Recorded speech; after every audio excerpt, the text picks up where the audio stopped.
ഒരു കോർപ്പറേറ്റ് ലൈഫിൽ പെട്ടുപോകും എന്ന് ഞാൻ ഒരിക്കലും കരുതിയതല്ല. ഒരു ദിവസത്തിന്റെ 70-80% ഓഫ് ടൈം, 70% എങ്കിലും ലാപ്ടോപ്പ് തുറന്നു വെച്ചിട്ട് അതിനകത്തേക്ക് തന്നെ നോക്കിയിരിക്കുന്ന ഒരു ലൈഫ്.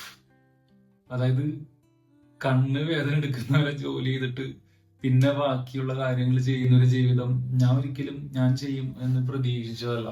എനിക്ക് ശരിക്കും ഓർമ്മയുണ്ട് 2023 നേപ്പാളിൽ വെച്ച് ഒരു ഹെലികോപ്റ്ററിന്റെ അകത്ത് ഇരുന്നിട്ട് നമ്മുടെ എവറസ്റ്റും ലോട്ട്സെ മക്കാലു നുപ്സെ എല്ലാം കണ്ടുകൊണ്ട് തിരിച്ച് ലുക്ലയിലേക്ക് ഫ്ലൈ ചെയ്ത് വരുന്നത്.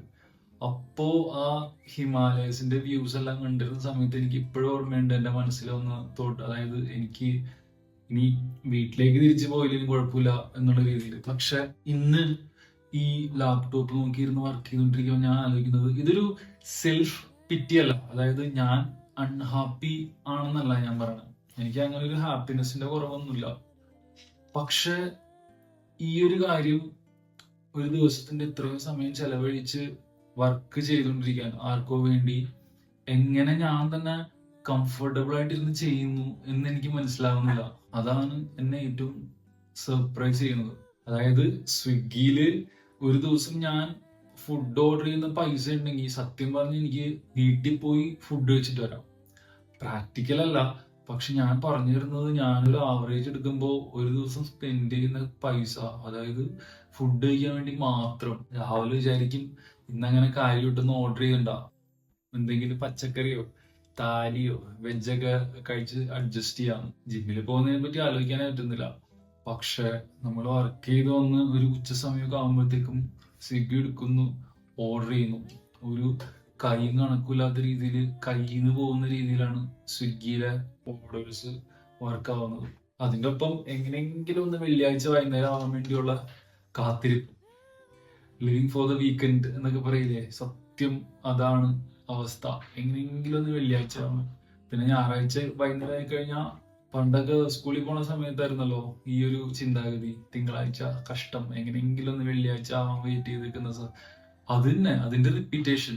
സ്കൂളിൽ പോയിക്കൊണ്ടിരുന്ന സമയത്തിന്റെ റിപ്പീറ്റേഷൻ ആണ് ഇപ്പൊ നടക്കുന്നത്. എന്റെ പൊന്നോ, എനിക്ക് ഏറ്റവും കൂടുതൽ മിസ് ചെയ്യുന്ന സത്യം പറഞ്ഞാൽ, നമ്മള് ജിമ്മിലൊക്കെ പോയിട്ട്, ഇപ്പൊ കൾട്ട് ജിമ്മിലൊക്കെ പോകുമ്പോ ഗ്രൂപ്പ് ആയിട്ട് നമ്മൾ ഓരോ കാർഡിയോ ഒക്കെ ചെയ്യുമല്ലോ. അപ്പൊ നമ്മൾ ചെയ്തുകൊണ്ടിരിക്കുമ്പോൾ ഒരു അവസ്ഥയില്ലേ, ചില സമയത്ത് ടയർഡായിട്ട് എങ്ങനെയെങ്കിലും ചത്താ മതിയായിരുന്നു, അല്ലെങ്കിൽ എങ്ങനെയെങ്കിലും തിരിച്ച് വീട്ടിലെത്തിയാൽ മതിയായിരുന്നു. അതായത് കാലും കൈ അനക്കാൻ പോലും പറ്റുന്നില്ല എന്നുള്ള അവസ്ഥ. പക്ഷെ ഈ ഇൻസ്ട്രക്ടർ അവിടെ നമുക്ക് ഇൻസ്ട്രക്ഷൻ തരുന്നു, എല്ലാവരും ചെയ്യുന്നു. അതിനിടയ്ക്ക് പലരും ചെയ്യാൻ പറ്റാതിരിക്കുന്നുണ്ടാവാം. അതിലൊരാളായിട്ട് ഞാൻ പറഞ്ഞു തരുന്നത് എന്താണെന്ന് വെച്ചാൽ, ആ ഒരു ഫീലിംഗ് ഇല്ലേ, അതായത് ബോഡീനെ ഒരു എക്സ്ട്രീം കോമ്പാക്ട്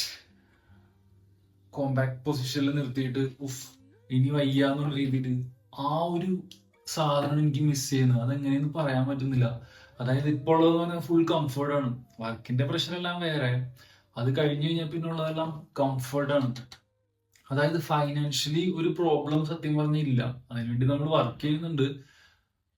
പക്ഷെ ഫുൾ കംഫർട്ട്, ഫുഡ് ഓർഡർ ചെയ്യുക, കഴിക്കുക, അവിടെ ഇരിക്കുക, റൂമിൽ ഇരിക്കുക, ബോഡീനെ ആ ഒരു എക്സ്ട്രീമിറ്റിയിലേക്ക് കൊണ്ടെത്തിക്കുന്ന ആ ഒരു സംഭവം, ആ ഒരു ഫീൽ എനിക്ക് ശരിക്കും മിസ് ചെയ്യുന്നു. എനിക്ക് ഇപ്പോഴും ഓർമ്മയുണ്ട് 2021-2 തോന്നുന്നു, ഞാൻ അസാമിൽ വെച്ച് നല്ല മഴ. ഞാൻ തവാങ്ങിലേക്ക് പോകാൻ വേണ്ടി 3-4 പ്രാവശ്യം ശ്രമിച്ചു ഗുവാഹട്ടി, പക്ഷെ എനിക്ക് പോകാൻ പറ്റിയില്ല. എനിക്ക് ഇപ്പോഴും തവാങ്ങിലേക്ക് പോകാൻ പറ്റിയിട്ടില്ല. കാരണം പക്ഷെ നല്ല ലാൻഡ് സ്ലൈഡ് ആയിരുന്നു പോകുന്ന വഴിക്കെല്ലാം.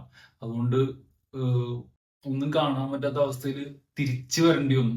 3 പ്രാവശ്യം ഞാൻ ഗുവാഹട്ടിയിൽ നിന്ന് പോയിട്ട് തവാങ്ങിൽ തിരിച്ചു വരേണ്ടി വന്നു. നമ്മുടെ നാട്ടില് സൗത്ത് വെസ്റ്റ് മൺസൂൺ എത്തുന്ന പോലെ തന്നെ ആസാമിലേക്കും സൗത്ത് വെസ്റ്റ് മൺസൂൺ എത്തുന്നുണ്ടല്ലോ.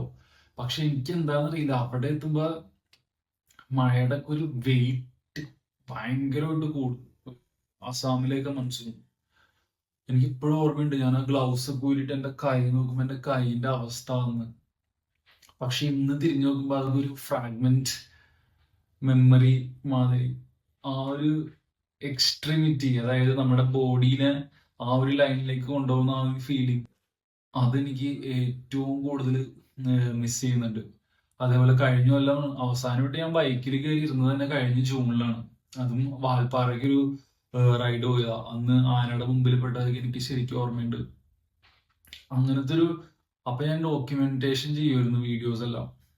ആ ഒരു ടച്ചും പോയി ഇൻ ദ സെൻസ് ഇനി എപ്പോഴാണ് ട്രിപ്പ് പോവാന്നുള്ളത് പോലും എനിക്ക് ഒരു ഉറപ്പില്ല, അതിനുള്ളൊരു മോട്ടിവേഷൻ ഇല്ല. എനിക്ക് തോന്നുന്നൊരു സ്വന്തമായിട്ട് റൂമൊക്കെ എടുത്ത് മാറി കഴിയുമ്പോൾ പതിയെ ഇതിലൊക്കെ വർക്ക് ചെയ്യണം. ഈ ഒരു അഡ്വഞ്ചർ അല്ലെങ്കിൽ യാത്രകളെല്ലാം നമ്മളെ പതിയെ മാറ്റും എന്ന് പറയുന്ന പോലെ എനിക്ക് തോന്നുന്നു ഈ ഒരു കംഫർട്ടും നമ്മളെ പതിയെ മാറ്റും. പക്ഷെ അതൊരു നല്ല രീതിയിലുള്ളൊരു മാറ്റമാണെന്ന് തോന്നുന്നില്ല. ഞാനിപ്പോ ഈ ക്യാമറയുടെ മുമ്പിൽ, ഫോണിന്റെ ക്യാമറയുടെ മുമ്പിൽ നിന്ന് സംസാരിക്കുന്നത് പോലും ഈ കാര്യങ്ങളൊക്കെ ഒന്ന് പതിയെ മാറ്റാനുള്ള എന്റെ ചെറിയ ട്രയൽസ് ആണ്. Trial and error may be. പക്ഷെ ഞാൻ ട്രൈ ചെയ്യാണ്. ഇങ്ങനെയൊന്നും സംസാരിക്കുന്നത് പോലും ആരും കാണുമെന്ന് വിചാരിച്ചിട്ട് പോലും അല്ല. ബട്ട് ഈ കംഫർട്ടിൽ നിന്ന് പുറത്തേക്ക് വരാൻ, അതായത് ഞാനിപ്പോ റെക്കോർഡ് ചെയ്ത് വീഡിയോ എവിടെയെങ്കിലും ഇട്ടാലും ആരെങ്കിലും ഒരാളെങ്കിലും കണ്ടാൽ പോലും ആ ഒരു തോട്ട് ഉള്ളിൻ്റെ ഉള്ളിലൊരു അൺകംഫർട്ടബിൾ തോട്ടാണ് എന്നെ പോലെ ഒരാൾക്ക്. സോ അതിൽ നിന്ന് പുറത്തേക്ക് വരാൻ കൂടിയാണ് ഞാൻ ഈ ഫോണിന്റെ ഫ്രണ്ടിൽ ഇരുന്ന്, ക്യാമറയുടെ ഫ്രണ്ടിൽ ഇരുന്ന് സംസാരിക്കുന്നത് പോലും. വലിയ രീതിയിലേക്ക് അല്ലാതെ വേറും ചെയ്യാനുള്ളൊരു ഓപ്ഷൻ എനിക്കിപ്പോ ഇല്ല. സോ ഈ യൂട്യൂബ് ചാനൽ കൊണ്ടുള്ള എന്റെ ഉദ്ദേശവും അത് തന്നെയാണ്. Just try something new. ഞാൻ നേരത്തെ പറഞ്ഞ പോലെ ഈ ഒരു കംഫർട്ടിൽ ഇരിക്കാൻ പറ്റില്ല. കാരണം ഉള്ളിൻ്റെ ഉള്ളിൽ ഈ ഒരു കംഫർട്ട് അല്ല എനിക്ക് വേണ്ടത് എന്നെനിക്ക് ശരിക്കും അറിയാം. പക്ഷെ അതിലേക്ക് വർക്ക് ചെയ്യാൻ പറ്റുന്നില്ല. അല്ലെങ്കിൽ ഞാനിപ്പോ സംസാരിക്കുന്നത് പോലും അതിനുവേണ്ടി ഞാൻ വർക്ക് ചെയ്യുന്നതാണെന്ന് എനിക്ക് ഉറപ്പുണ്ട്. ഞാൻ പറഞ്ഞു തുടങ്ങി സത്യം പറഞ്ഞ ഈ ഒരു കോർപ്പറേറ്റ് ലൈഫിന്റെ കാര്യമാണ്. എവിടേക്കോ എത്തി. പക്ഷെ കോർപ്പറേറ്റ് ലൈഫ് എനിക്ക് ആഴ്ചയിൽ ഒരു ദിവസം മാത്രം ജോലിക്ക് പോയാൽ മതി. പക്ഷെ ഞാൻ പറഞ്ഞ പോലെ 80-90% ഓഫ് ടൈം ഇപ്പൊ സ്പെൻഡ് ചെയ്യുന്നത് ഇതിനകത്താണ്. ഈ ബുക്ക് പോലും വായിച്ചു തുടങ്ങിയിട്ട് ഒരു മാസമായി, പകുതി പോലും ആയിട്ടില്ല. ഞാൻ ഈ പറയുന്നതൊക്കെ ആർക്കെങ്കിലും മനസ്സിലാവുന്നുണ്ടോ, അല്ലെങ്കിൽ ഈ ഒരു സ്റ്റേജിൽ കൂടി കടന്നു പോകുന്ന പലരും ഉണ്ടോ എന്ന് എനിക്കൊരു ഡൗട്ട് ഉണ്ട്. പക്ഷെ ഉണ്ടാവും, ഇല്ലേ? ഉണ്ടാവും. അത് ഒരു ഡൗട്ട് അല്ല.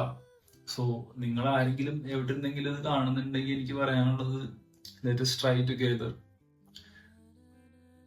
ലൈഫിൽ നമ്മൾ വിചാരിക്കുന്നതിനേക്കാളും വേഗത്തിലാ പോകുന്നത്. എനിക്ക് ഇപ്പോഴും ഓർമ്മയുണ്ട് 21 വയസ്സുള്ളപ്പോ, ഞാനിവിടെ 22 വയസ്സുള്ളപ്പോ MBA ചെയ്യാനൊക്കെ വന്നത്. 8 വർഷം കഴിഞ്ഞു. So anyway, thank you for watching.